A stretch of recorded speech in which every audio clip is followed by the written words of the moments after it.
बीज और ज़्यादा रसायन के उपयोग के चलते किसानों की उपजाऊ भूमि बंजर होने का संकट बना रहता है और दिन प्रतिदिन उपज भी कम होती जा रही है। वहीं हाइब्रिड बीज के सही उपयोग से कम दवा का उपयोग करते हुए अच्छी फसल तैयार की जा सकती है। उत्तर प्रदेश के सीड्स के क्षेत्र में कार्यरत कंपनी पायनियर 45S46 पिछले 52 वर्षों से काम कर रही है और कंपनी अपने नए नए प्रोडक्ट के साथ मार्केट में आकर गांव-गांव तक पहुंचकर किसानों को हाइब्रिड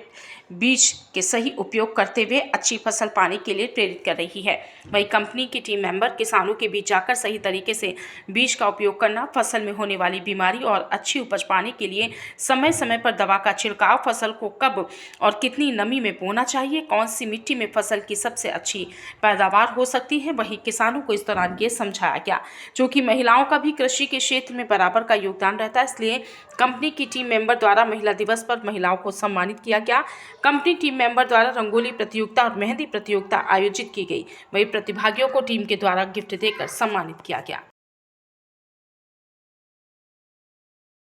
मैं यहाँ कोटेवा एग्री साइंस में ETMD पोजीशन पे हूँ, जिसमें जितने भी यहाँ MDR जो डिमांड जनरेशन पे काम करते हैं किसानों के बीच में, उनके प्रशिक्षण को लेकर के मेरी रिस्पॉन्सिबिलिटी होती है कि उनकी प्रशिक्षण अच्छे से अच्छे की जाए ताकि किसानों को उचित से उचित उनको तरीके से बताया जा सके जो भी हम काम करते हैं उसके बारे में, उनकी खेती से रिलेटेड जो भी चीज़ें रहती है उसके बारे में उनको बताया जा सके। कौन कौन सी फसलें होती हैं? जैसे हम लोग तो बताने के लिए किसानों को बताते हैं, दूसरी फसलों के बारे में भी अगर मैनेजमेंट के बारे में बताएं, लेकिन मुख्य रूप से जो कोटेवा एग्री साइंस है वो 4 फसलों पे काम करती है: मक्का, बाजरा, सरसों और धान। आज हमारा यहाँ पे जो कार्यक्रम रखा गया है घाटमपुर में,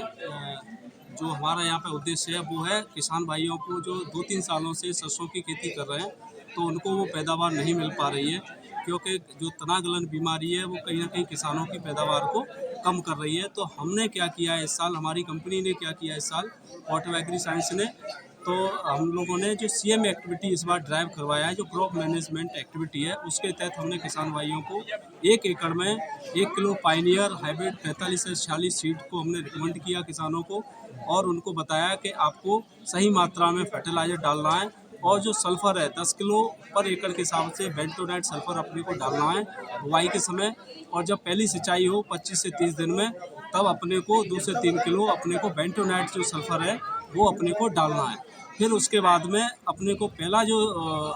हेक्साकोनाजोल का जो स्प्रे है, जो तना गलन बीमारी की समस्या की वजह से किसानों को पैदावार नहीं मिल पा रही है, तो उसका जो पहला स्प्रे है वो हमने यहाँ पे जैसे फ्लावरिंग स्टेज हल्का फ्लावरिंग खेत में आ जाए 25 से 30 दिन में, तो पहला स्प्रे 250 ml पर एकड़ के हिसाब से 200 लीटर पानी के साथ उसका स्प्रे करना है। दूसरा जो इसका स्प्रे है वो 45 से लेके 55 दिन के भीतर सेम इसी दवा का स्प्रे कर देना है, जिससे किसान भाइयों को जो पैदावार पायनियर कंपनी की है पर एकड़ के हिसाब से 14 से 15 कुंटल पर एकड़ के हिसाब से मिलती आ रही थी, वो पैदावार किसानों को मिलती रहेगी।